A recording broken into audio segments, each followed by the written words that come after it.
বাংলাদেশ শব্দটি যতদিন উচ্চারিত হবে বিতর্কিত ভূমিকার জন্য ততদিন উঠে আসবে জামাতে ইসলামীর নাম।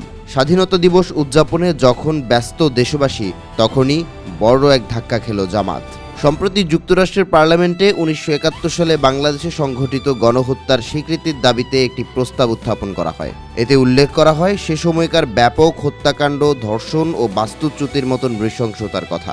এছাড়াও প্রস্তাবটিতে অপরাধীদের জবাবদিহির আওতায় আনা এবং ধর্মীয় সংখ্যালঘুদের সুরক্ষার আহ্বান জানানো হয়।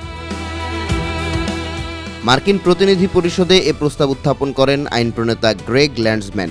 ইতোমধ্যেই প্রস্তাবটি বৈদেশিক সম্পর্ক বিষয়ক কমিটির কাছে পাঠানো হয়েছে। প্রস্তাবটিতে 4টি সুপারিশ করা হয়, যার মধ্যে সবশেষ সুপারিশ উঠে এসেছে জামাতের নাম। চতুর্থ সুপারিশে উল্লেখ করা হয় ১৯৭১ সালে পাকিস্তানি সশস্ত্র বাহিনী ও তাদের সহযোগী জামাত ইসলামী বাঙালি হিন্দুদের উপর নৃশংসতা চালিয়েছিল, যাকে মানবতা বিরোধী অপরাধ, যুদ্ধাপরাধ ও গণহত্যা হিসেবে স্বীকৃতি দিতে মার্কিন প্রেসিডেন্টের প্রতি আহ্বান জানানো হয়। এছাড়াও ২৫ মার্চ গণহত্যার নিন্দাও জানানো হয় প্রস্তাবে।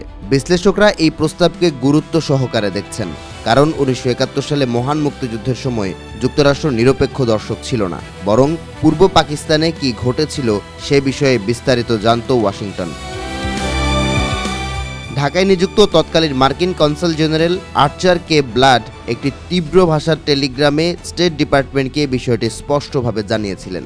তবুও নিক্সন প্রশাসন এমন এক নীতি গ্রহণ করে যেখানে স্নায়ুযুদ্ধের প্রেক্ষাপটে সমর্থন যায় পশ্চিম পাকিস্তানের পক্ষে। তবে এ নিয়ে স্বাধীনতার পক্ষের শক্তির খুব দ্রুতই উদযাপন করা উচিত নয়, কারণ কংগ্রেসে এ ধরনের উদ্যোগ এবারই প্রথম নয়। ২০২২ সালে ২ মার্কিন আইন প্রণেতা বাংলাদেশে গণহত্যাকে স্বীকৃতি দিতে প্রস্তাব উত্থাপন করেন।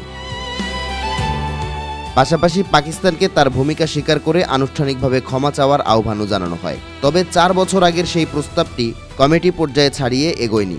বর্তমান প্রস্তাবটি সাধুবাদ পেলেও কিছু বিষয় নিয়ে বিতর্ক রয়েছে। প্রস্তাবটিতে সব ধর্মের বাঙালিদের গণহত্যার শিকার হিসেবে স্বীকৃতি দেওয়া হয়েছে, তবে শুধুমাত্র বাঙালি হিন্দুদের বিরুদ্ধে সংঘটিত নৃশংসতার স্বীকৃতি দিতে মার্কিন প্রেসিডেন্টের প্রতি আহ্বান জানানো হয়। পাশাপাশি পাকিস্তানের কাছে সরাসরি ক্ষমা চাওয়ার বিষয়টিও বাদ দেওয়া হয়েছে। প্রস্তাবটির ধরনের কারণে উঠে আসছে আওয়ামী লীগ ও ভারত তত্ত্ব।